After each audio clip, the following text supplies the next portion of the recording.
Welcome to the Awaken on Purpose podcast, where each week you'll receive insight, inspiration, and advice for aligning your mind, body, and spirit to achieve a fulfilled life and live your purpose with me, your host, Jennifer S4E1. You'll also hear from other leaders who share their inspirational stories and wisdom in living fulfilled, on purpose, and making an impact. If you're a mission-driven leader and you're passionate about learning and integrating all the things that empower you to live and lead a fulfilled, purpose-led life, this is the show for you. Hey everyone, I'm excited to welcome as a guest to the show today, Kari Hohne. She is a dream analyst, author, and expert on the Eastern and Western archetypes that inspire our dreams and oracles. Through her website, Café au Sol, she shares her passion for nature's wisdom and our ancient traditions. Kari, welcome. I'm excited to have you today. Hi, Jennifer. Thanks. It's very nice to meet you. Yes, it's so wonderful to meet you too. I love how, well, one of the many things I love about having a podcast is just it's such a great vehicle for meeting other amazing like-minded souls such as yourself. Awesome. Yeah, I love the name of your podcast, Awaken on Purpose. And it's fun to talk about dreams in contrast to being awake. Totally. So true. So I want to go ahead and just dive right in. I can't wait to have this conversation. First, I would love it if you could tell us more about the work that you do and what inspired you to do this. Well, I'll tell you a little bit about what I do. And then, it's kind of like I've been doing it forever. I don't really have a story about having to fight my way into, a change of a landscape. I kind of was really born having a predisposition of understanding the metaphorical nature of dreams. But so I would say I'm pretty, well known for my books and apps on dream interpretation. But I also, on Café au Sol, bridge the gap between our appreciation for nature, environmental consciousness, and spirituality. So, and again, the name of your show, Awake and on Purpose. If you were to ask me what it means to be awake, I'd say we're more awake when we're dreaming. And I know that sounds kind of nutty, but it, in the work that I've done, it seems like the dreaming psyche, it can reveal clues that can lead to a breakthrough. I don't know how much you work with your dreams, but it seems like the unconscious mind has access to information that consciousness does not. Does that make sense? It's like, yep, it makes total sense. And so one of the first books I released, The Mythology of Sleep, that subtitle is The Waking Power of Dreams, because the more we work with our dreams and trust them and learn to interpret them, which is, they're not literal, the more that we, can follow the guidance and really awaken into our life purpose. So, and then, I also do a lot of exploring all the processes in nature in a way of understanding the human journey. And I have a Nature's a Guru YouTube channel, and every month I release something, that's looking at nature. And what I would say is that if you look at nature, it's all about growth and moving forward. Even this pandemic that we're facing, everything has, serves some kind of purpose. And so if I was going to come up with like one word to describe nature, I'd use the word abundance, because that's what growth and evolution, and it's been billions of years moving in one direction.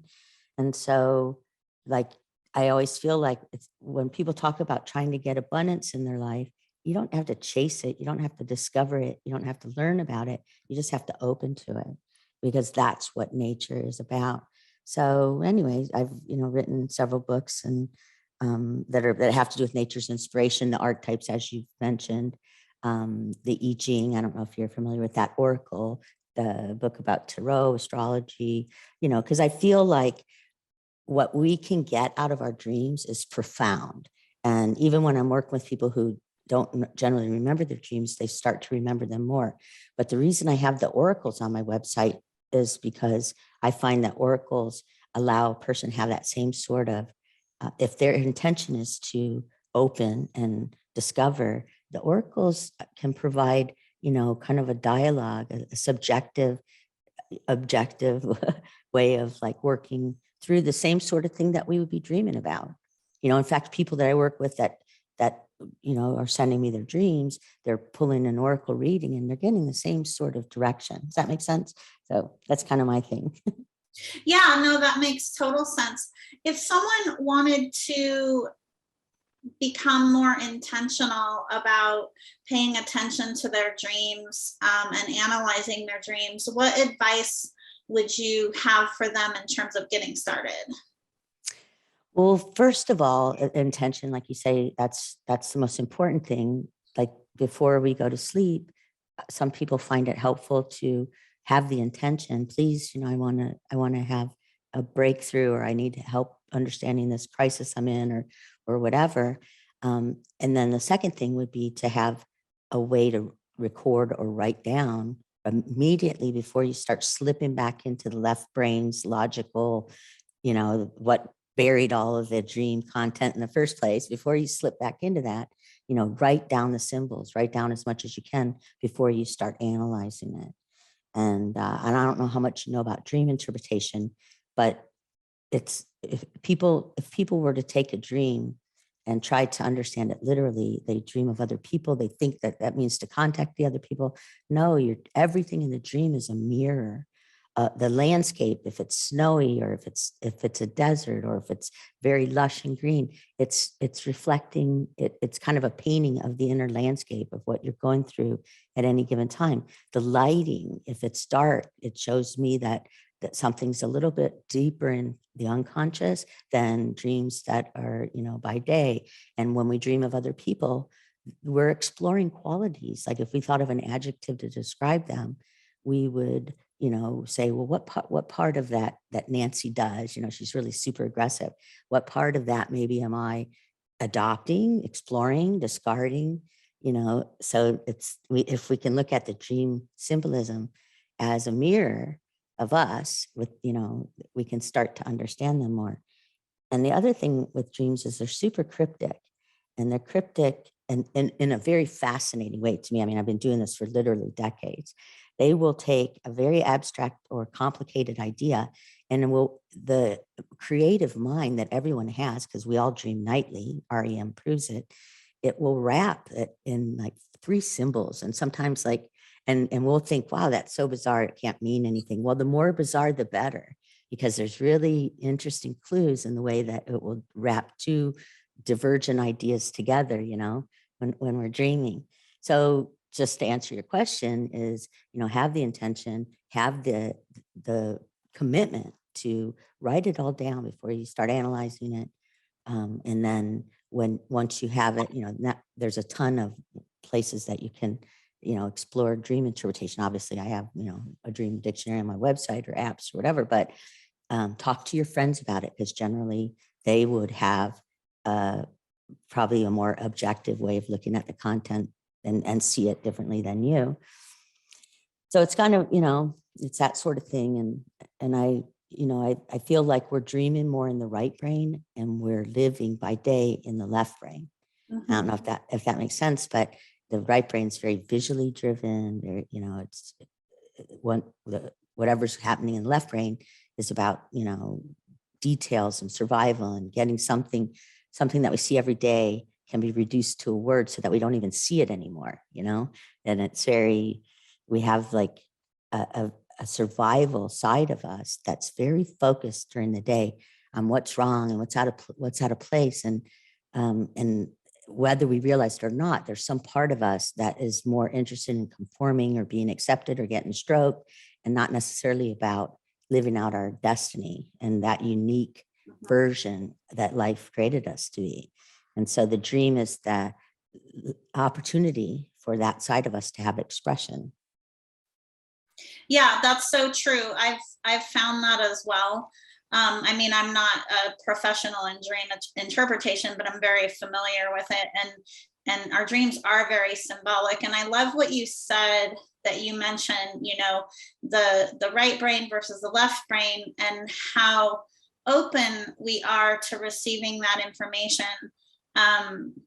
like when we're in the dream state versus during the day, you had mentioned beliefs that we have or other thoughts that we have that are kind of taking up space and counterproductive, because eventually we're going to hit a wall, and it's going to be because we've lived someone else's life and not our own, so the sooner that we access that guidance, which is great, like this, and today in this new millennium, people are much more interested. The younger generation is much more interested in their dreams. But I can tell you, for decades I would write about dreams or talk about dreams, and people thought, oh, come on, dreams are just a bunch of silly garbage.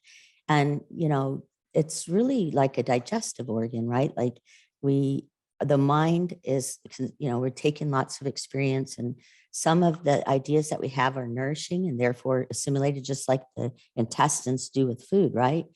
But some ideas are self-limiting and they need to go and be eliminated. And so I kind of see the dreaming psyche first and foremost as sort of a digestive idea organ. But there's still some very, very profound guidance that comes to us. And I always laugh if no one's ever kind of done this to me. I did a podcast on it on my own, but if somebody was to say, well, who's guiding our dreams? Like, is it God? Is it the higher self? Is it the soul? Is it, it's just nature. It's like somewhere deep within us is a seed of perfection, of our uniqueness, of that line that we are carrying forward that makes us different from our siblings, that, and nature just wants us to blossom. So whatever we're doing organic with our brain by day, there's always this counterbalance at night that's like, okay, yeah, that was a good idea, but it's not really this beautiful seed that I'm helping grow you to be. You know what I mean? Yeah, so, I believe it's all of that. I mean, yeah, exactly. It's all of it, because also our dreams, because when we're in that dream state, we're so much more open, to receiving information. So dreams are also another way that, we hear stories all the time about how people have dreams about their loved ones, that are coming to visit them, or even, their guides that are speaking to them through their dreams as well. That's because when we're in that state, we're not in a place where we have limiting beliefs around, questioning the information that we're receiving. Right. And it's kind of interesting too, because I write a lot about what I call the 24-hour mind. Like that. I don't know if you've ever heard that idea.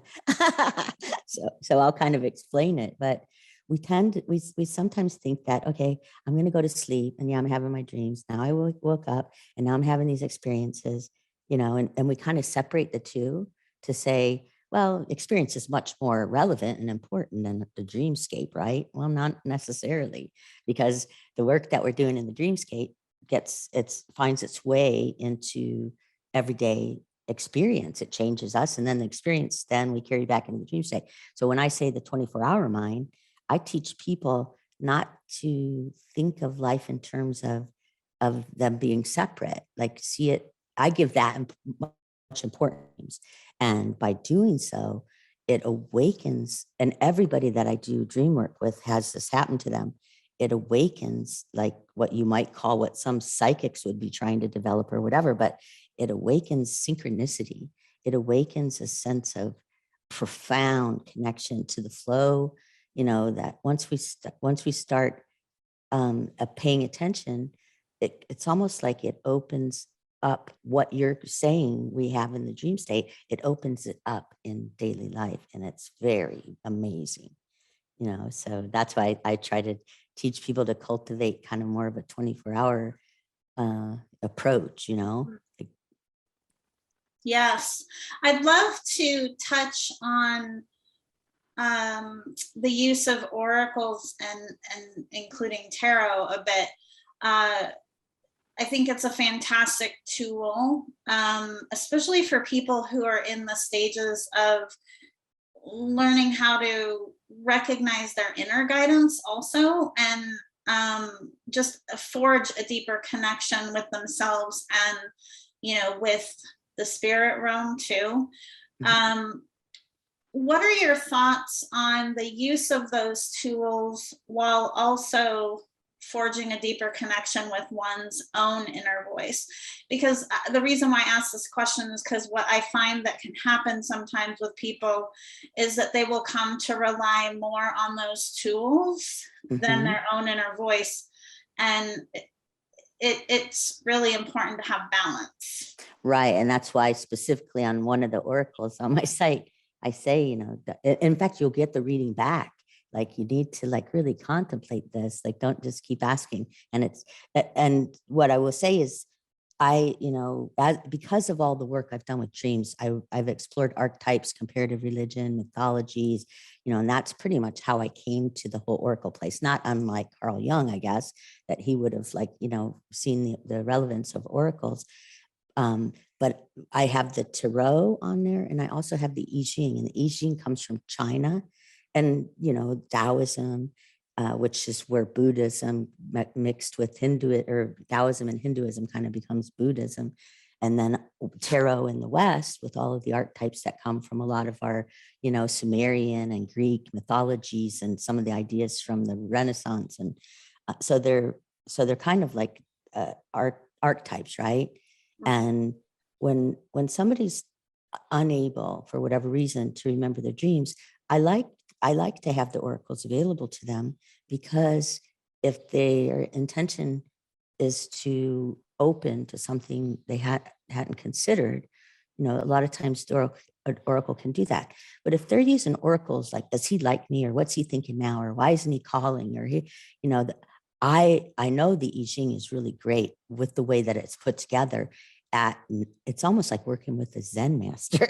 It knows when you're like not really wanting the truth, you know, and it will throw things back at you. And so I feel like in some ways the oracles will take, you know, like for example with tarot, you might get the devil if you're using an oracle just for mundane reasons, or just to get like answers that have nothing to do with self-actualization, or, you know, your own growth and freedom, then, you know, then the oracle's not going to work for you. And certainly I would say the dream information would be much more valuable. But there's a, you know, if you can, you know, there's a reason we don't remember our dreams. I mean, the same mind that, you know, buried it isn't going to want to know about it when it wakes up, you know, like whatever it was. I just was talking to somebody recently about the prevalence of stalker dreams with very successful women that don't realize that they have like a shadow self. And, you know, they can keep having this dream of this stalker, but it's really just a part of them trying to get into its own bed and, you know, be integrated with that person. And they can be super successful, but not fulfilled. And, you know, so if you were to do a reading, yeah, like in tarot, that's what a death card might show. Somebody that's, you know, self-defeating themselves with some sort of habitual process, or, you know, could be something, maybe the high priestess, like, let's turn within a little bit. If you're having the same issue over and over, chances are it's you. And so as long as somebody's approaching the oracles with that sort of end result in mind, you know, that take it slow. Don't do 10 readings in a day. Take one a day at the most. And like, what does this mean to me? You know what I mean? Like, yeah, it's like anything in life, like you say, moderation. And then sometimes the oracle can be good too. If you don't even remember your dream, you could ask, what did I dream last night? Or just asking any of the oracles, what am I supposed to be learning right now? Now, those are really, that's kind of the relationship that you have with the oracle is not unlike the relationship that you have with another human being. You know, absolutely. Something in my experience, what I've also found is that it's important to be in a neutral emotional state. And objective, right? Yes, exactly. Because also one of the reasons why at times it can be beneficial for us to read for ourselves, but it is also can be beneficial to read with someone else, because our emotional attachments to certain topics can sometimes cloud things as well, I've found. Right. I would love to get your thoughts on our current world climate. I know that's a big question to ask, really more of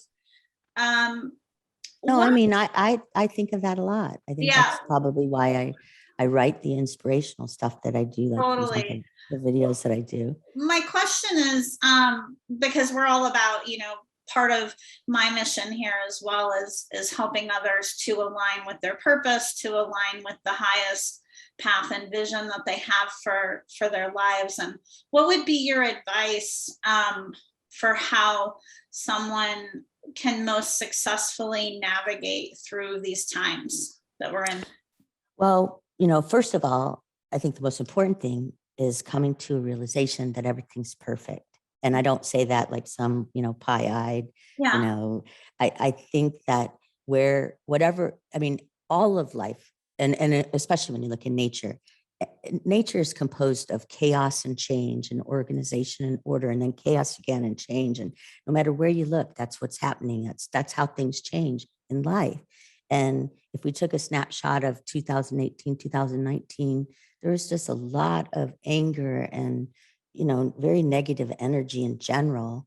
And I'm not saying nature's doing this purposely but what I will say is that nature has a very good reason for doing what it does. And I did a video all about the viruses that made us human, that viruses have played an integral role in a lot of our development on the placenta and, the way that sexual reproduction works, and because they can go beyond cell walls. And so trusting nature, trusting that a virus is not necessarily icky, but recognizing that, yeah, we don't want to be sick and we don't want to make other people sick and we don't want to preach to each other about what's right. We just, within ourselves, just need to come to a place where we trust the flow. Mm-hmm. And then in trusting the flow, knowing that, yeah, we're always going to go through some kind of crisis before we get to something good. Mm-hmm. And so in a lot of ways, I think it's given each individual an opportunity just by not having to go back into that big conformity soup that I was talking about with dreams, right? Like when you're going into the workplace and you got to get the right outfit, and you got, we've all been given kind of like an opportunity to connect a little bit more with our own vision and independence and individuality. And I think that there's just going to be a profound amount of creativity, which is happening, I think, which we're seeing.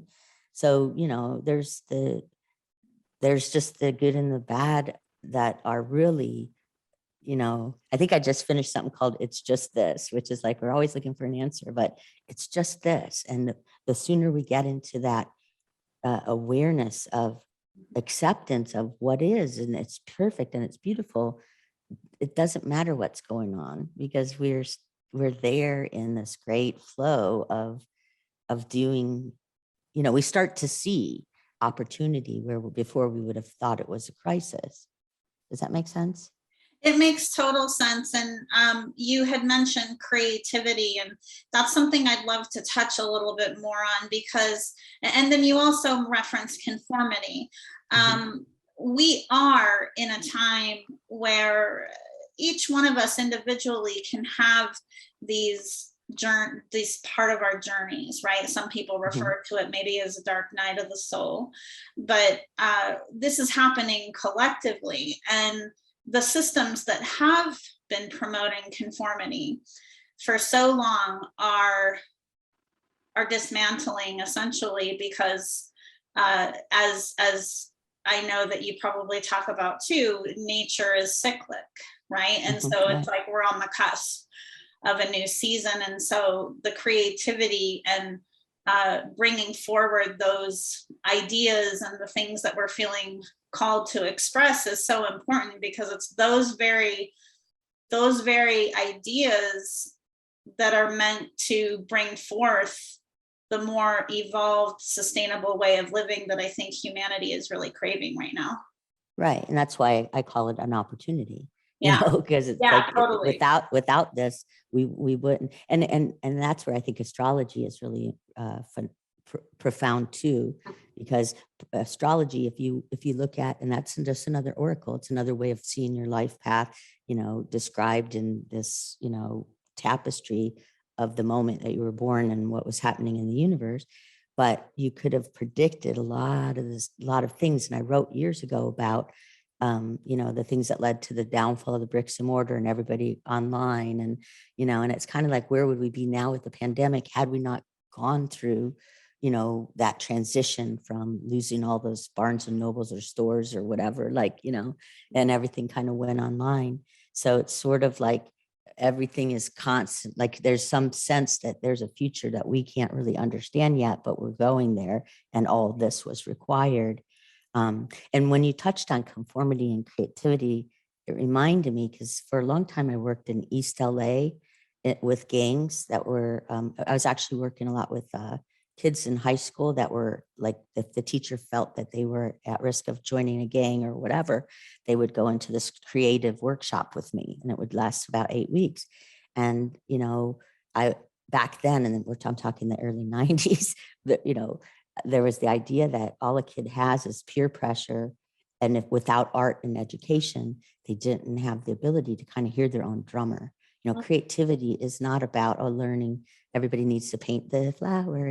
Creativity is about tapping inspiration, and tapping inspiration is about hearing your inner vision, which is what dreams are, right? So what I noticed was this incredible transformation that these kids would go through just because I gave them the opportunity to be original and to be truthful. And, I would use poetry so that they didn't feel like they were talking about their feelings or, so the thing that becomes conformity, it's got to be torn up so that this creativity, and the creativity is much more resonant of nature, like anything in nature, any wall will be torn down.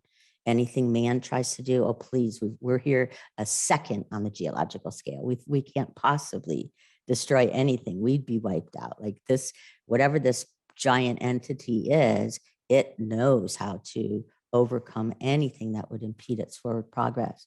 So I have like an incredible amount of faith in this beautiful unfolding that we're all going through. Yes, faith, love it. Speaking my language, sister. Kari, I'm loving this conversation so much. In closing, is there anything else? What other guidance are you feeling called to bring forward to the listeners? I would just say that there's something that I like to always say, like, only you know what it means to be fearlessly yourself. Yeah. I think the idea, I love talking about how, nature, we are the newest and most perfect version of our line. We're not going to be like anyone else, and certainly not family, even though that's where we, were born and raised. And I think that learning, I love this. Like if you feel like we join groups because of the reasons we're alike, but they really reveal how different we are. And I think cultivating the unique in us, the part of us that doesn't fit in, the part of us that makes us a little bit wonky, that is, I think, the gold. It's, nothing about conformity or trying to fit in. It's more about, what is it that you've wanted to do since you were 7? Do that. What about you has been unchanging since you were a child? Do that. You had the vision a long time ago. Don't let go of it. Yes. Such sage advice to end our conversation with today, Kari. It's been such an honor to have you on the show and to have this conversation with you, and just to be on the receiving end of all of your wisdom. I can't wait for everyone to hear this. Well, it's been very nice speaking with you, and I love what you're doing, and hope you have a great holiday season. And I appreciate all that you're doing too. Thank you so much, Kari. Okay. Thank you for listening to the Awaken on Purpose podcast. Please visit me and subscribe to the podcast on iTunes or at awakenonpurpose.com so you never miss an episode. To learn more about how you can achieve a fulfilled life, live your purpose, and make an impact as a mission-driven leader, visit me at jenniferspore.com